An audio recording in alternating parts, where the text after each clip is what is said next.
You know, I think a living rose makes an ideal Christmas gift for anyone that loves a garden. But which one do you choose? Did you know that by buying certain roses, some of that money will go to charity? And that's why I call them roses for a reason.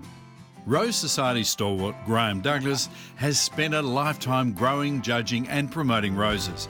Now, as much as I love them, I'm certainly no rose boffin, so he's one of the experts I really rely on. Graham, this is the charity walk at the International Rose Garden. There's a fair bet there'd be some of those roses here. There are quite a few, Michael. We've just passed the Mary Potter, and on our right here we have the Parkinson's Passion. For Parkinson's research, and look at that orange, a different colour rose altogether. It's bright, isn't it? It is bright. And of course we've got St John's rose, and if you want a red rose, that's perfect. And you wouldn't think of anything more fitting than a big red rose like that.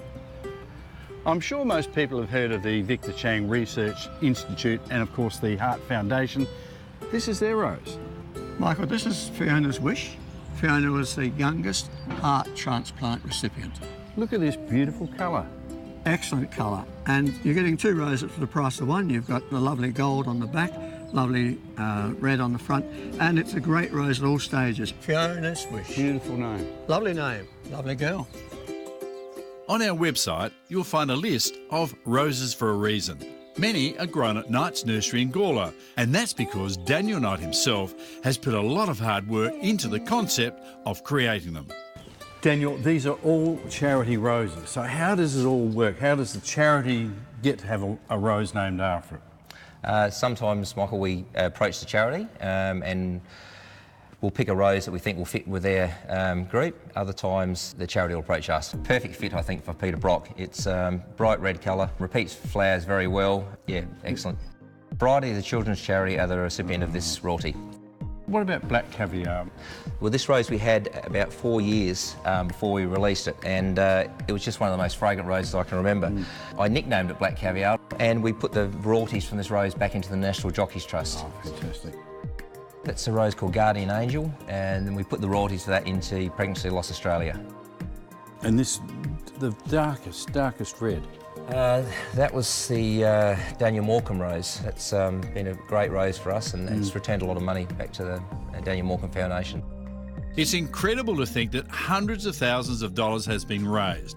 This idea gives people who aren't even rose lovers a reason to buy one. Once in your garden, with a bit of TLC, they'll provide joy and memories for years to come. This is Firestar. Firestar goes to the CFS Foundation in South Australia.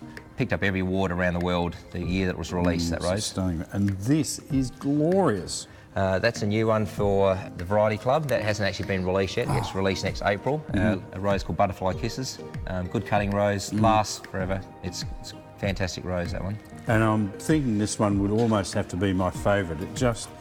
It's like a painting. Every bloom's perfect, isn't it? Yes. This one is a rose called We Will Remember Them, and royalties from the rose goes to the upkeep of war graves in France. Oh, what a fabulous cause. Out of all these, yeah, you got a favourite? Well, it's a toss-up between Black Caviar or the new one that picked up the Public Choice Award, which is We Will Remember Them. You know, we're so lucky here in South Australia that our climate is perfect to grow such exceptional roses and get the very best out of them. These are probably what I'd consider the cream of the crop. They're normally the varieties that really stand out. No, it's not always fragrance, it's just the fact that they're good roses. So if you're thinking of buying a rose for yourself or someone else, why not consider one of these beautiful charity roses? They really are magnificent. Another great idea is to include a subscription to SA Gardens and Outdoor Living with your gift. There's a new summer issue out now, just in time for Christmas. Hey, have a happy and safe Christmas, and I'll see you next year. Happy gardening.